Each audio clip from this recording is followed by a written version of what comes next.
Okay, kids, so if you have finished with your Sharpie marker, it is time to pick your one or two complementary colors.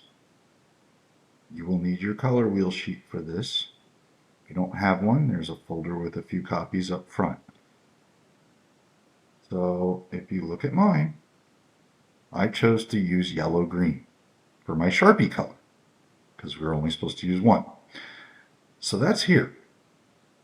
I want to look at what is opposite that color.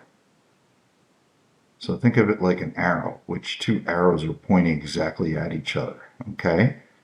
So if I look here, this color is red-violet, which is in between red and violet, or purple, okay? So then what I'm going to do is I'm going to walk over to the little drawers by the coloring pages, and I'm going to look for the drawer that says red-violet.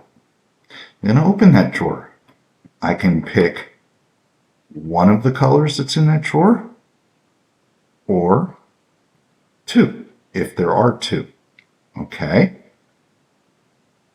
So I have two different pencils here. I know it's very kind of hard to see, but this one is a darker red-violet than this one. And what you're going to do is you're going to use those two colors in all the white spaces of your project. Doesn't matter where you start. And you are going to be pressing hard so that you have a nice solid color. Picked my colored pencil. Now, because these are Prismacolors, they are very, very soft. So it does not take a lot of effort to make a solid color with them. The Crayolas are harder, which means you got to work harder to make a solid color. Just remember to push hard, but not so hard that you break the pencil tip off. And you are going to use your color, two colors or one color in all your white spaces.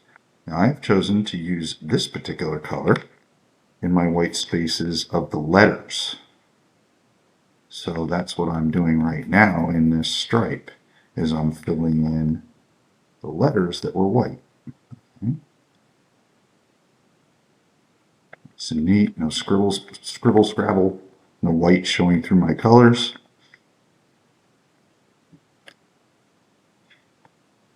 Then, if you chose a second color, okay, that would go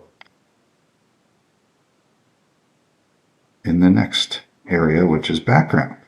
Now, my camera is not great, so there is a very, very subtle difference between these two red violets that I chose, but there is a difference.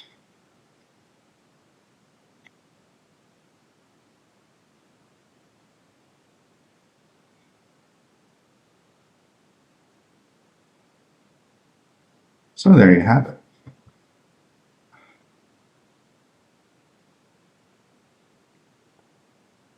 There you can see the difference a little better.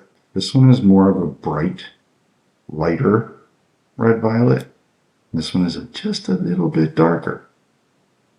So that's what you need to do to finish off this project.